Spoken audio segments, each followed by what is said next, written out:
menyebabkan terjadinya kekecewaan, kesedihan, dan lain-lain. Jadi biasanya kalau dalam hal-hal memecahkan masalah, biasanya cenderung dari hal seperti ini. Saya inginnya begini, tapi ya gimana kenyataannya begini. Nah, ini biasanya banyak menjadi sumber masalah pada diri kita. Oke, lanjut Mbak. Ada juga namanya possible selves dalam semata diri, merupakan perluasan dari bagian self-concept. Possible self memberi pengaruh dengan cara memberi dorongan atau rangsangan bagi perbaikan atau perubahan diri seseorang.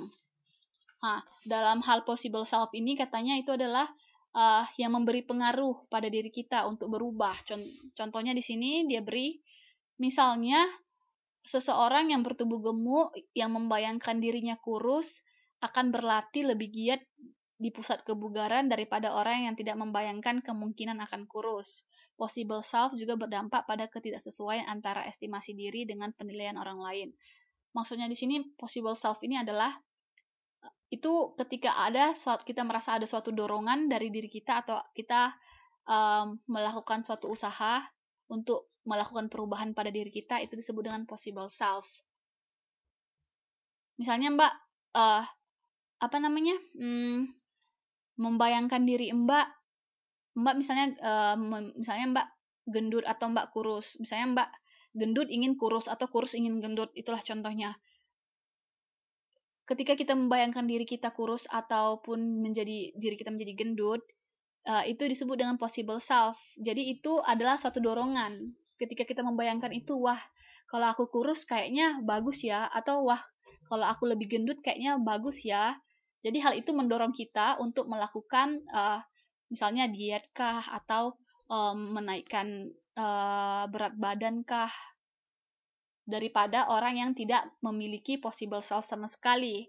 Misalnya kalau dia misalnya memiliki badan yang gendut atau gemuk, tapi dia tidak berpikir atau tidak merasa dia butuh untuk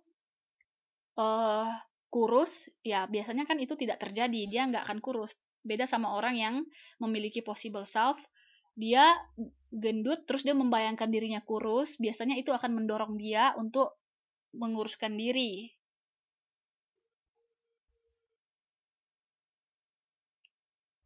Sering ya Mbak kita memiliki possible selves? Iya. Untuk perbaikan diri kita biasanya sering itu, supaya diri kita ada improve-nya. Ada ditingkatkan lagi kemampuan dirinya. Jadi kita seringlah banyak angan-angan supaya untuk lebih baik lagi. Dan hal tersebut biasanya banyak membantu kita berubah daripada kita tidak bahkan memikirkannya saja pun tidak gitu.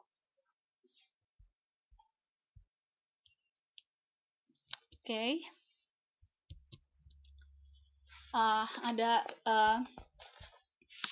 Ada motivasi diri. Motivasi diri itu terbagi dari 3 hal menurut Weber. Yang pertama adalah self-consistent, self-enhancement, dan self-control. Self-consistent adalah konsistensi diri, self-enhancement adalah peningkatan diri, dan self-control pengendalian diri. Kenapa kita harus belajar motivasi?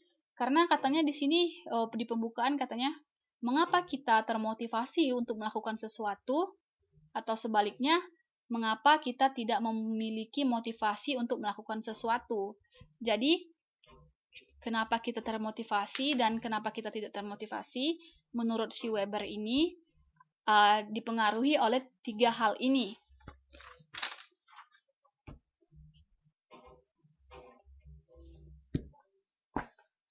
Mbak, misalnya kalau dalam kita belajar ingin break sebentar itu nggak apa-apa ya Mbak? Misalnya mau 5 menit untuk minum atau ke kamar kecil itu nggak apa-apa.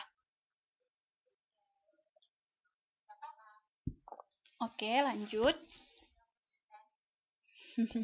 Soalnya kalau di kampus di sini kita setiap jam itu ada breaknya 10 menit. Iya, karena break itu bagus karena di situ kita bisa mencatat yang sebelumnya baru diterangkan 1 jam sebelumnya. Di situ juga kita bisa memikirkan topik yang sebelumnya dipelajari. Jadi dalam hal 10 menit itu banyak yang bisa dikerjakan untuk melanjutkan yang 1 jam ke depannya. Jadi itu menurut saya cukup efektif, dan kalau Mbak ada mau seperti itu atau merasa, ya kita bisa lakukan. Oke, lanjut aja ya Mbak. Self-consistency itu adalah gambaran kita tentang diri kita sendiri sulit untuk berubah. Hal tersebut terjadi karena kita terdorong untuk mempertahankan konsistensi penilaian diri kita di masa lalu dan kini. Begitu pula dengan berbagai elemen kognisi, seperti sikap dan perilaku. Hal ini terjadi seimbang baik di self-concept yang positif maupun self-concept yang negatif. Yaitu ketika kita berubah atau tidak kita mau berubah ataupun tidak, motivasinya itu dilahirkan dari salah satunya adalah konsistensi diri. Misalnya dalam buku diberi contoh, dia seseorang katanya dia itu orangnya tidak terlalu kompetitif. Tahu Mbak ya, orangnya tidak terlalu kompetitif. Dia sudah mendengar bahwa orang lain mengatakan dia itu tidak kompetitif, tapi dia memilih untuk tetap menjadi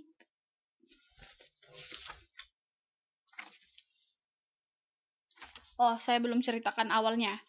Oke, contohnya Mbak itu orangnya memiliki sifat kompetitif, yaitu adalah orang yang suka berpacu dalam hal. Tapi orang berkata, kamu itu orangnya tidak memiliki sifat kompetitif ya. Ketika Mbak mendengarkan hal ini,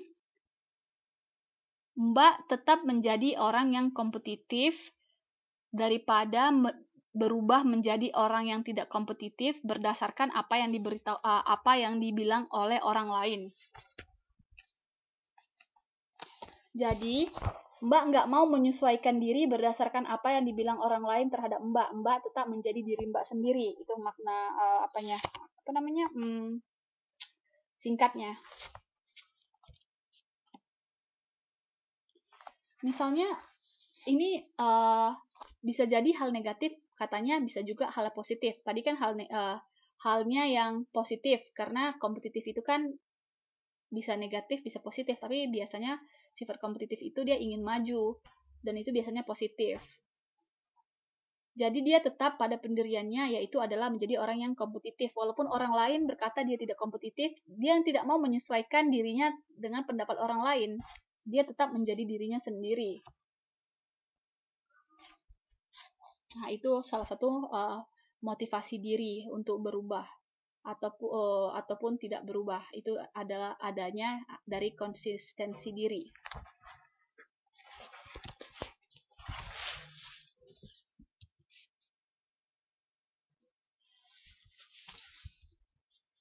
Konsistensi diri, mengerti Mbak?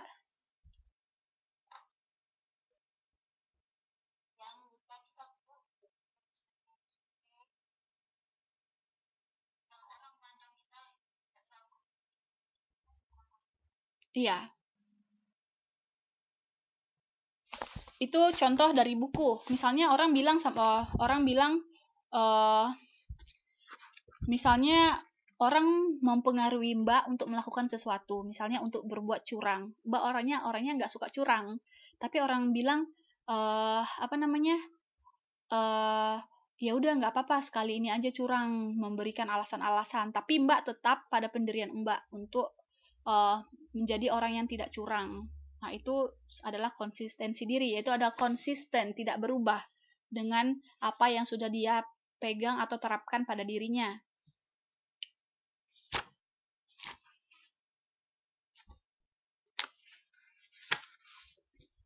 Karena sebagian orang ada yang gampang terpengaruh.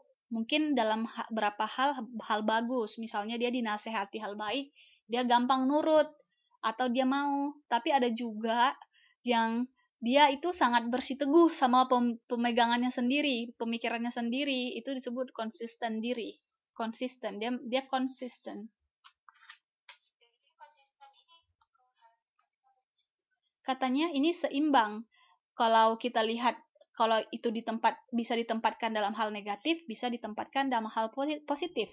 Karena kan misalnya Mbak memiliki sifat konsistensi diri. Dan di dalam diri Mbak itu kan ada hal positif, ada hal yang negatif. Karakter kita itu ada baik dan ada yang tidak baik. Iya nggak Mbak? Ada nggak orang yang sempurna di dunia ini? Ya, jadi kalau dalam hal dirinya yang positif itu, dia tetap konsisten untuk melakukannya, itu kan bagus.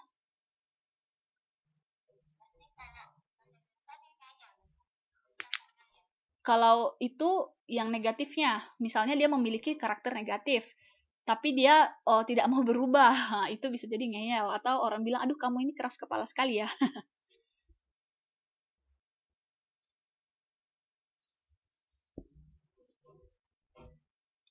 Oke Mbak.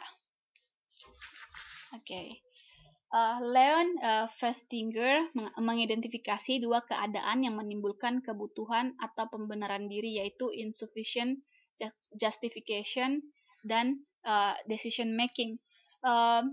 Sebelumnya dari pembahasan konsistensi diri ini, paling bawah dia ada menyebutkan mengenai self development atau perkembangan diri. Self justification.